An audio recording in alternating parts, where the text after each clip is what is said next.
There's no other way to see it. At the end of the day, the DOJ wants to save over $50 billion to consumers as early as next year by taking this case, upending the way that business has been done as usual for realtors over the past 40 years and allow consumers to save a lot more money per transaction. And folks, it will be disastrous to an industry that's already at the top of the list for filing bankruptcies, which is the real estate industry right now. You are also, I believe, going to see nearly 70% of all realtors out of this business within 2 years' time. Mark it down.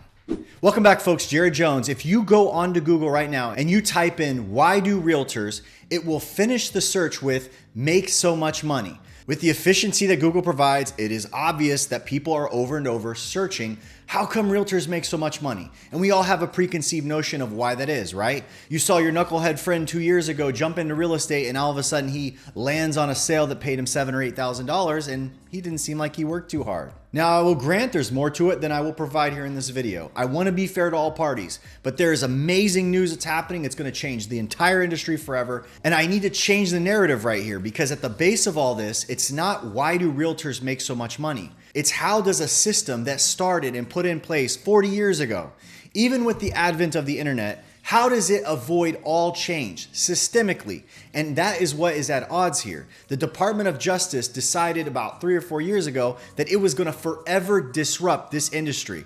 Anybody on the inside that talks to their associations for the realtors boards, they know that this club has been in the sights of the DOJ for a very long time.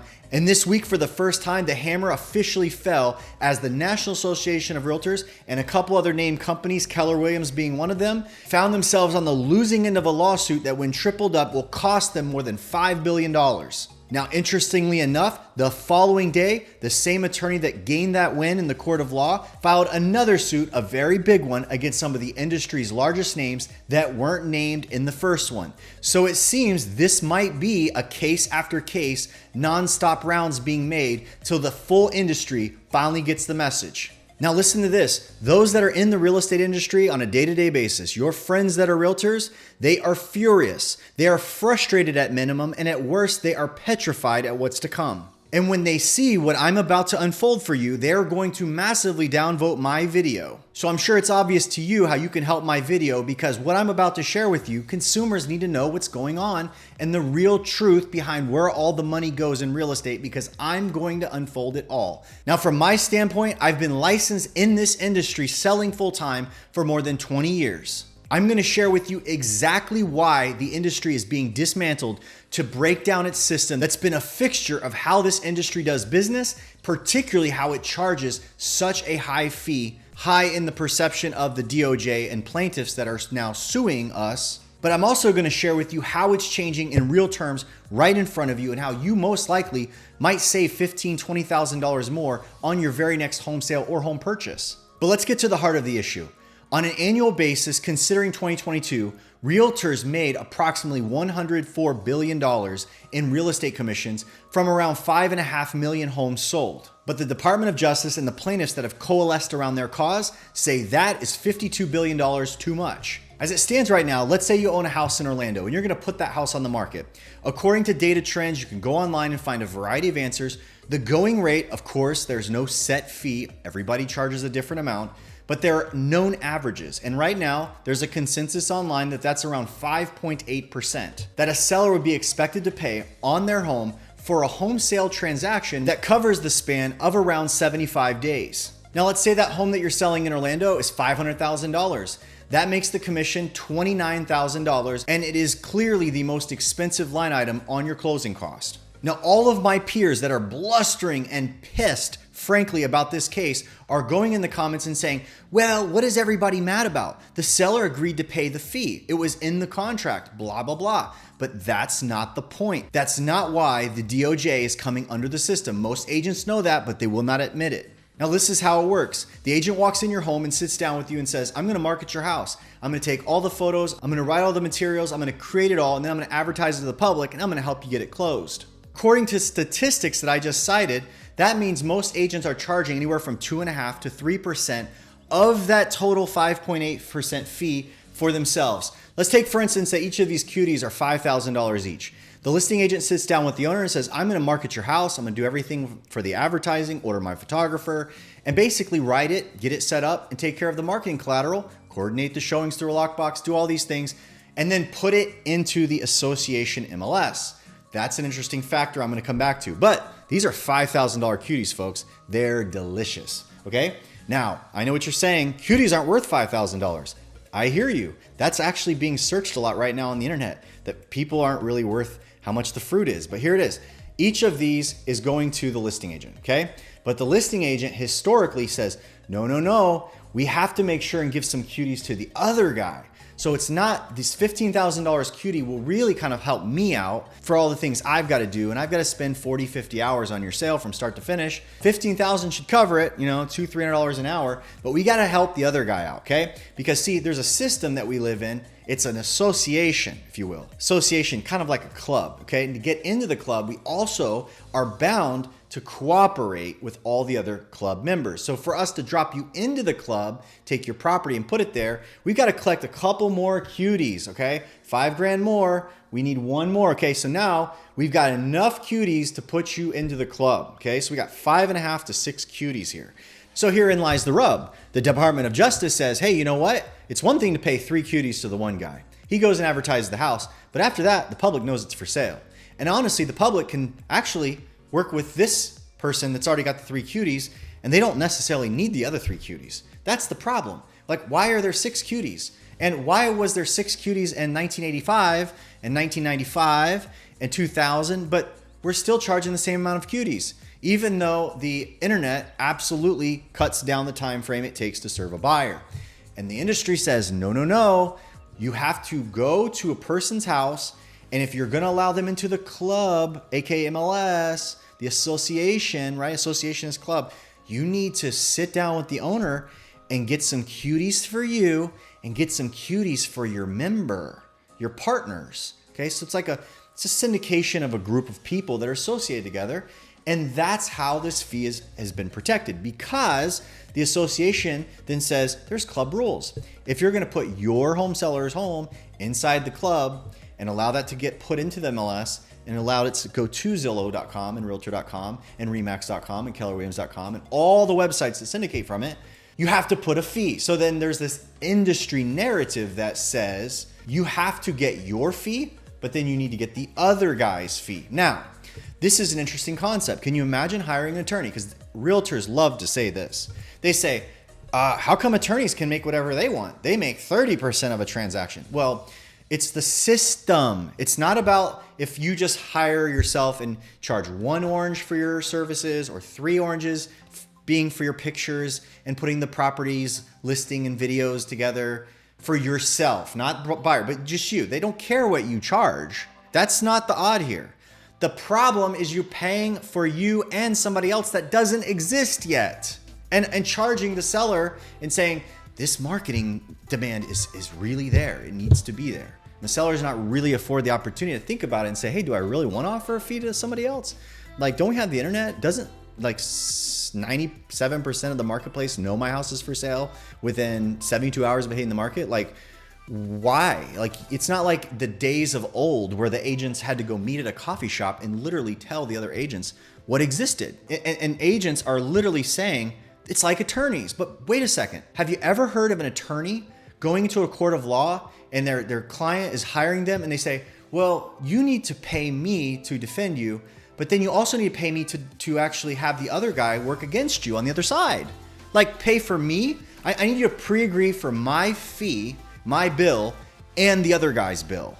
Oh, by the way, the other guy that you're paying for in advance and pre-agreeing to, he may have just popped out of law school. So he actually may be a moron who really works at Payless Shoes all day and then shows a couple houses at night and then pockets a $9,000 check, minus half of it going to his broker and Zillow and everybody else. It's the whole other story I'm gonna tell you about in a second. Because the seller's money, not so much the listing side, but when you talk about adding on the extra 3 cuties, these 3 cuties are the lifeline for a whole lot of industry. I'm gonna share that with you here in a second, because the fat is finally being trimmed in the real estate industry. And this is what nobody wants to have happen, but this is where we're going, folks. Let me digress for a second, and let's talk about what a real estate agent actually earns per hour based on simple averages.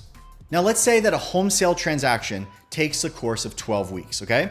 According to last year's averages, homes took around 45 days across the US to sell, so that's 6 weeks. Now let's say that takes another 6 weeks to close. Now granted, it really takes around 30 to 35 days to close a home sale, but let's assume maybe it goes under contract once and it doesn't close. So let's just say 12 weeks total is a complete life cycle. Now, realtors don't work on one house day after day for 8 hours every day. If any realtor ever tells you that, they're completely lying to you. So the reality is most agents work on average anywhere from 2 to 8 hours on a home sale per week. It's just a healthy average. Okay, so let's bump it up. Let's go even higher. So let's make a generous estimate of 50 to 100 hours spent on a single transaction. Okay, now if that's a $500,000 sale and they're making 3% of the listing fee, then the agent is actually earning anywhere from $150 to $300 per hour. Now that's conservative. But what you really need to know is that most agents don't spend 50 to 100 hours on each of your transactions. They hire what's called a transaction coordinator who then takes and gives them 20 to 30 hours back of a discount of all that time that they're working on the house. So in essence, what happens is they pay a transaction coordinator, okay? Remember, $150 to $300 an hour if they were doing it all by themselves. If they go and hire a transaction coordinator who, let's say, wants to charge them $20 an hour, and then in essence gives them 20 or 30 hours back, the real estate agent's dollar per hour earnings at that point, because they leverage some help at a lower cost than what they're earning, they're actually making anywhere from the range of almost $300 an hour to close to $600 an hour on a single sale. Now, if you look at the industry at large and you look at the averages and you look at how real estate agents obviously portray themselves and the time that many will tell you they spend in the industry, many agents will say, I work 40 to 60 hours per week. Simple math. If you're working that much, you have 5 to 10 active transactions minimum going on by yourself at one time. Now that's not average. 90% of all real estate professionals actually make around $30,000 to $40,000 a year. They sell less than one house or right at one house every 2 months that go by. So they're not continuously working. So agents that say they are actually doing something towards their business, most of the time it's not client care. It's foraging around trying to find the next transaction. This is what happens in a commission industry. You don't earn unless you sell, okay? Now, one of the things that we can do in this industry, because there's so much money involved, is that there can be tons and tons of people getting in because of the appeal of potentially just selling one house. There's so much money in just selling one. So 90% of us only sell 5 or 6 homes the entire year. And if you look at that, that's only maybe 1 to 2 months of active work in the marketplace, helping an owner, buyer, or seller for the whole year. That's the average in our industry. So how in the world does someone make a living working a month and a half? Well, the reality is that there's many, many more fingers in the pie. There's a lot more people involved in gatekeepers and how agents get to their money. And all of that, it's not just this. So the seller pays the guy to sell. This is the person who knows the house, takes the photos, most equipped to show it. They then tell the owner, hey, I need help from somebody else. Can we pay this other guy 3 more? And then he just got out of real estate school. He walks in the front door. He doesn't even know what the house, he's never even seen the house. He stands in the corner praying nobody asks him any questions while he's showing this house that he's never seen before. And then in the end, he makes a nice check. Now, a lot of you in the comments that are professionals are gonna rage. Oh, I provide so much more services. I've been around so much more, longer than that, blah, blah, blah. Yes, there are many good agents. There are many busy agents. There are many high producing agents. I've sold lots of homes, but they're the massive overwhelming minority, folks. And the majority of you, if you were to go buy a house with the rank amateur agent that sells a house once in a blue moon, think about the industry change. DOJ says this person calls the agent over to sell the house. The agent, and this is what's coming, folks, the agent walks in and says, I'm only gonna pay you for your services. Let's negotiate what those are. Well, the agent's gonna say, well, I gotta do all the things I historically done, but I'm also gotta do the other guy's work. So I'm gonna need some fee for that, okay? So maybe I'm gonna ask for more. I don't know what that will look like, okay? But the agent is then going to be like, we're not going to even talk about paying another person. It's going to be basically a discussion for my fee. All the other agents want to rummage in the comments, say, oh no, part of my fee will always be paying somebody else. Baloney. You'll go broke. You'll be isolated out of the industry. You'll be a non-adapter and you will not exist, okay? So the seller is only going to commit in the future of this real estate market to pay one person, not two, not up front. Now, here's what's going to happen next. You're going to have what? 90% of the public who has very low skill because they've exhibited, it's the statistical proof, they have no practice experience. You think that person's going to sit down with a new buyer and they're going to say, Mr. Buyer, will you meet me at Starbucks? I want to tell you about my services. This is the buyer's agent now, okay? Because the buyer has no promise of getting paid no longer because the seller said, I'm going to pay this, maybe this to one guy. And the one guy or girl says, I'm going to do all the work and I'm not paying any of these out. They're mine, okay? So they're going to work really hard and that's going to be their fee and there's no promise for the other person. Now, the other person is what, okay? I just got in the business. I sold like 4 houses. I can really protect you and make sure there's no pitfalls in the inspections. And I'm a strong negotiator. You sound nice. How much do I have to pay you? Well, I got to help you find a house. It's going to be like 20 hours. And then I got to work through the transaction with you. Probably give me another 20 hours. That'll be $10,000. And the buyer's going to scratch their head and say, okay, you're going to be like 40 hours worth of work at $10,000? Like that's like $250 an hour, right? Fast math. I'm doing this as I'm talking. No. How about not? Right? That's what's going to happen. Where in the world is this even necessary? So you now have the buyer who can find any home on the marketplace. The listing agent is putting on the market, supports all the process of advertising it, is equipped to show it. Whether or not they will is another story, but that's their problem. They'll get fired if they don't. But the reality is the buyer can find it through them. Does the buyer then hire an agent to help them with the legal or an attorney? But who's going to help them with inspection pitfalls? The inspector. Nobody needs to find an inspector with a real estate agent. Go on Google and find a home inspector. So people are going to say all kinds of things. Oh, but there's title research. Great. Do title research. Oh, a potential buyer wants to know how much utilities are. Oh, that's really tough. Okay, come on, folks. So the reality is whether or not this industry wants to see change coming, change is coming big. Okay. Now, I don't think you're going to see overnight 52 billion disappear out of the industry, but a big part of it. Look at this, folks. I got to show you this. There are so many cottage industries feasting on all of this seller's money, all the fat that exists. Look at this. Folks, call this a cottage industry, call it whatever you want. But look how much money is coming out of just the buyer transactions in income. Now, the reason I'm saying this is important is because this isn't coming out of the buyers. This is extra money that comes out of the seller's fees. So the agent goes in, negotiates a part of it to go to another party. All of these businesses run off of that money. Watch this. So in a year's time, there's approximately $104 billion made on 5.9 million transactions US wide. If you split that, just the buyer side makes approximately $52 billion. This is the money the DOJ wants to work down. Zillow takes all of these properties and sells all the traffic that comes in off the internet back to these people. Now, this money right here is made out of this $52 billion that the DOJ is trying to get rid of. Make my point, by the way, folks, Zillow stock plummeted 15% alone since this case broke. Why? Because people know Zillow cannot keep charging. Agents are not going to pay for a lead in Zillow if all they have to do is find out that there's no money, no big fat $52 billion being offered. It's like Zillow's charging for traffic to take and get as much of the $52 billion as they can. So that's almost $2 billion. Zillow makes almost $400 on every sale in America. They are a gatekeeper because this money is charged to the seller and fed out through Zillow, through realtor.com, through Dave Ramsey, by the way. I'm going to talk about that in a second. This money right here is actually more than the actual top brokerages make on the agent's sale.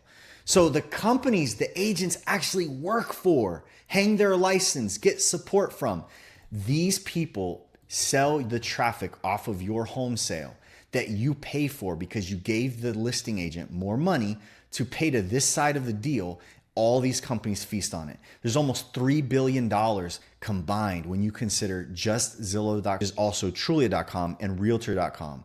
You have Dave Ramsey plus. I say Dave Ramsey because if you go and search for a listing agent or a buyer's agent in your area, additional to these companies grabbing and charging you for your traffic. Dave Ramsey is in the mix saying, oh, here's agents I trust, and he gets paid a chunk, which according to his revenue, this is an estimate from me, I believe Dave Ramsey made in the neighborhood of $5 million on fees that he charged out of this money to get an action piece. The people from his tribe that he pushes to these agents to get part of this money pay him back a big chunk. It's not just Dave Ramsey. There's many media heads, large outlets that have a trust-based following. They get in the middle of the transaction and start charging these fees. Homes.com makes $20 million a year. All combined, $2.6 billion. Now look at this. If you take the top 4 or 5 real estate companies and you split their income, just considering the buyer side transaction, it's less than $1 billion. This is the actual true operating cost. This is just paid traffic because the pot is there and these companies know that that money is there and they ultimately charge agents to get their access to this. Now, when that's gone, these companies are no longer gonna have these big revenue streams. That's why the market knows it. That's why Zillow stock immediately caved in. By the way, to further illustrate the pandemonium in the real estate industry, look at what's going on. These, by the way, these posts in the real estate networks that I'm a part of, they're private industry groups, they're chattering like crazy. Look at this. We were notified that our listing fee range will remain the same with a minimum listing to our firm. So if the seller decides to not pay the other agent, their fee will not change and our firm will retain the entire amount. What this agent is saying is that their company set a minimum fee for their agents, 5 or 6% most likely. I'm guessing, and fees are negotiable. But what this agent's saying is if they walk into a seller's home and the seller says, I'm not paying the buyer agent, I'm only paying you, then what these people are saying is they're still gonna collect 5 or 6%, but instead of, in their case, on that $500,000 fee, they're not gonna pay out the half because the seller said they don't wanna pay out the half. They're gonna charge the seller the whole 29 or 30 grand and keep the whole thing. This next commenter down here says, this brokerage is requiring to be paid the amount of the value of the service they offer the sellers. Agent posted an unpopular opinion, by the way, which by the way has like 90 downvotes now. It says, unpopular opinion, why should a seller have to pay for the buyer's agent? Just because it's always been that way? It seems like such a ripoff of the one selling. I'm not saying buyer's agents should be paid, but they should be paid by the party that hired. A seller paying $30,000 to sell a $500,000 house is a bit ridiculous. With technology, the job is quite easy and requires very little education. Most, not all agents aren't worth $30,000 for the little that is done. Now, this agent is laughed off of the platform and downvoted. Further, the person responds, I don't agree because if you look at the big picture, the only one bringing the money to the table is the buyer. So technically, if they purchase the property, they're paying all the commission. Technically, in National Association of Realtors, it is sharing that is not worded correctly. The 6% is going to the seller's agent and they're splitting their own commission with the buyer's agent. You know, it's not that there's a problem with conspiring to fix this and rig a system that requires a seller to pay both. It's just incorrect wording. And the agent says that the buyer's paying the entire fee anyways. Oh my god, are you serious? Everybody's paying it. It's extra money, extra cost than the sale actually needs if it can be done for less. Agent responds to that same post says, it hasn't always been that way. First of all, buyer agency was created sometime in the late 80s or early 90s. It was created so that buyers could stop being completely abused in the market. And have you considered that the buyers already have such a burden in producing funds? Yeah, like their down payment, their closing costs, all this. Listen to this. They already have such a burden in producing funds for their purchases that adding the buyer agency commission is going to disqualify them. Buyers aren't going to want to sit down with me at Starbucks and agree to pay my 15 grand because it's cost prohibitive, all the other stuff they got. He says, goes on and says, I haven't tried to analyze it for numbers, but I would think that it has to be a significant chunk given that most first-time buyers, low to middle. So this guy's like, man, I haven't really thought about it, but I think it's going to be really hard for the buyers to come up with this kind of money if it doesn't come from the sellers. Yes, good job. You're a genius. It's not going to. They're not going to pay you. The house is still going to sell. He goes on to say the idea is that it levels the playing field and helps soften the barrier of home idea of buyer's agency getting paid because seller's agent goes in and charges the seller all this money. The idea for this system was that it levels the playing field, helps soften the barrier of home ownership for those who weren't born into privilege. It's injustice. You're taking 15 grand from the buyer's agent who's literally finishing the barriers of entry for this person to make it into the marketplace. Next person down here says, the buyer is already paying. The listing agent provides the seller an approximate net sheet when they sign. In Arizona, the listing agreement states that commission is X percentage, and from the listing broker is paying the buyer broker X, the listing amount. It's calculated in the selling price. So this agent's like, well, it's not free to either party. It's not really they're paying it. It just comes out of the sale. Magic, it just comes out of the sale. Seller decides to take an offer, the listing agent, blah, blah. Everybody in the comments are explaining this like it's a technical problem. Like maybe NAR just didn't really explain how it worked. You know, it's not like it's free, it comes out of the transaction, and ultimately the seller agreed to pay for this up front. It's actually the listing agent company's money, and they're agreeing to give away some of it. It's not really that we're agreeing to pay the other guy too. Are you kidding me? It's a system that automatically charges everything in one case and commonly split evenly between two parties. Next post I saw, facts are that Keller Williams, another real estate broker, National Association of Realtors Home Services, another big company, also had top attorneys defending them. We are also jealous of the plaintiff's attorney and how much money he made. So the guy that sued the Realtors Board is going to make a lot of money because he got a $5 billion total out of these companies, is what the agent's saying. The plaintiff's attorney and the amount of money he made that no one is talking about. The three, actually, 5+ other top attorneys, they all got beat. Why? Why did they lose? The agent says all the other mega real estate attorneys, so these major attorneys for National Association of Realtors, Keller Williams, all these big players that lost, they're attorneys that lost on the losing side of this case. Is it not that they weren't able to explain to 8 people how real estate works? Patrick for the win. Look what this person says. They explained how real estate works. That's why they lost. Facts! Folks, I'm going to show you a hilarious video here in a second, but look at the headlines across the board. Columbus Dispatch, how much real estate agents make, it may change soon. Washington Post, how real estate commission may work and why they may get lower. This week, realtors lawsuit may change home buying. AP News, real estate industry facing pushback for long-standing rules in setting commissions on home sales. So this is the news, and you saw a second ago with the social media post. Change to a common real estate form could mean even more money down for California buyers because you're going to save more money. It's going to be less money in the deal, right? California Association of Realtor president tells ABC News she doesn't expect the payment model to change. Home price is still $1.1 million. If you're looking to buy a home at that value, the minimum amount of money out of pocket would be 3.5% for a down payment on an FHA loan. That's $38,500. And 3% for closing costs. That's $33,000. A staggering total of $71,500. To close in the Bay Area. But a change to a form by the California Association of Realtors has real estate agents concerned if buyers in the market would be required to put down even more money to the tune of an additional 3%. It could be devastating, in my opinion. Real estate agent Rico Rivera is concerned about the new change to a piece of paperwork called the seller payment for the buyer's broker agreement. This determines how a home buyer's agent is compensated. But a change to the form could signal the home buyer could be on the hook to pay their agent. Or not pay him. A massive change to the real estate transactions in the state. Rivera is the president of NORA, the National Hispanic Organization of Real Estate Associates. I'm more concerned it's going to impact the lower income communities. That's what I'm really concerned about. I'm more concerned that that wealth gap is going to widen. He's concerned there's going to be more real estate friends in the low income gap now because they don't make as much as they used to. That's what he's really concerned about. Made to the form by the California Association of Realtors is in response to a trio of lawsuits making waves in the real estate industry. The first is a lawsuit that resulted in a 2020 settlement between the U.S. Department of Justice and the NAR, the National Association of Realtors. The DOJ sued the trade group over allegations that rules made by the NAR allowed brokers to misrepresent the services performed by a buyer's agent are free, which is not true.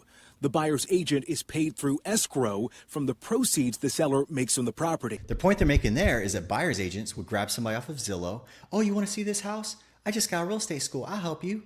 And it says right in there, oh, I'm going to make 3%, 15 grand. They run them over there and say, do I have to pay you anything? And the buyer's agent says, oh no, my services are free. Not allowed to say that. Why? Because their services weren't free. The service is a $15,000 fee on top of the transaction that was levied to them from the seller. That was where they started. This is where they came to where we are today. Second and third suits are class action lawsuits out of Kansas City and Chicago, claiming the NAR's rule that requires all sellers to pay a buyer's broker is unfair. That rate is usually between 2.5% to 3%, as seen here in this screenshot of an MLS. MLSs are right now changing their systems to where you can now put 0 in that field. Largest MLS in Florida just announced, I was on a call 3 days ago, by the middle of this month, I believe, that field for the first time will take 0 to pay the other side. Tell me the real estate industry is not changing. The Association of Realtors tells me the changes to its form are being made to stave off lawsuits. Real estate agents are concerned this change may flip the current model on its head. This change is going to flip the current model on its head. It's flipping it right this second. Because, we know home ownership increase your wealth. So it's going to X us out. And that's the really sad part. Folks, if your agent in the Bay Area doesn't get $33,000 to help walk you in the house, call the listing agent. Of the puzzle, because now we're not passing on generational wealth. And a ton. That way you can pass on generational wealth.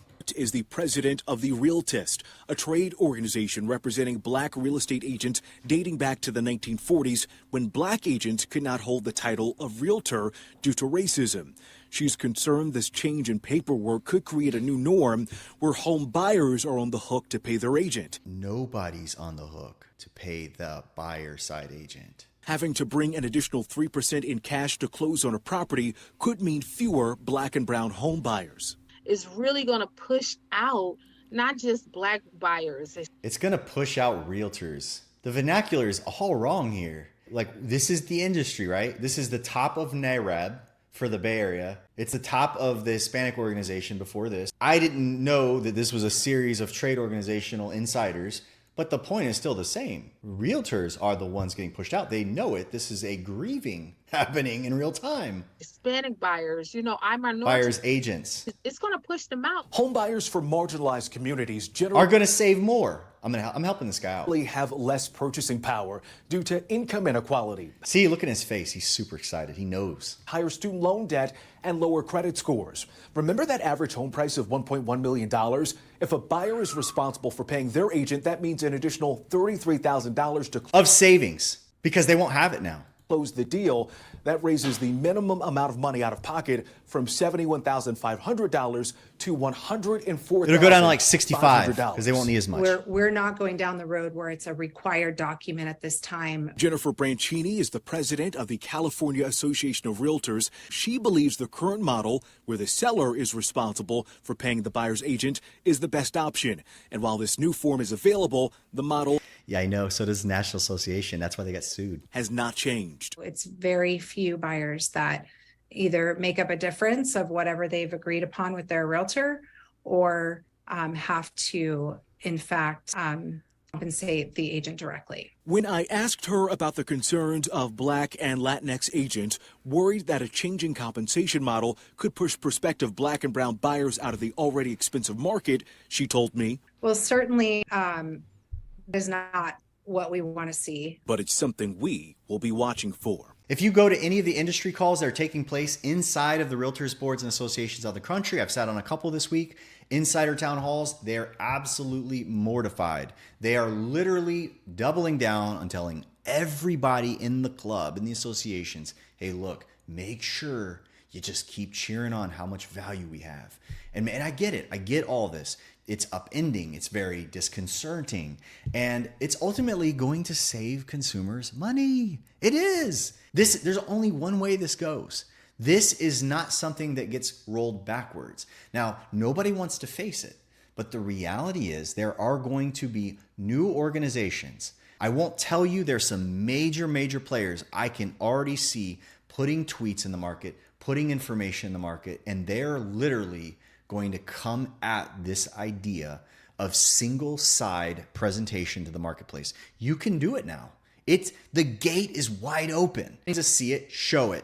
If it needs to sell, close it. It's done. Everybody can see it. It is here. But the buyer agent needs hire an inspector. But the buyer agent needs hire an attorney. Get someone else. But by and large, the seller's mindset is going to shift to, I'm not giving another $30,000 on the other side when those fees can be ferreted out to true pros in each industry to protect the buyer of any ethnicity and still allow them into the graces of luxury wealth that comes with owning a home in the Bay Area and allowing the enduring freedom of home ownership for all. That's the update this week. As I mentioned earlier, this video is going to be ferociously fought against and downvoted.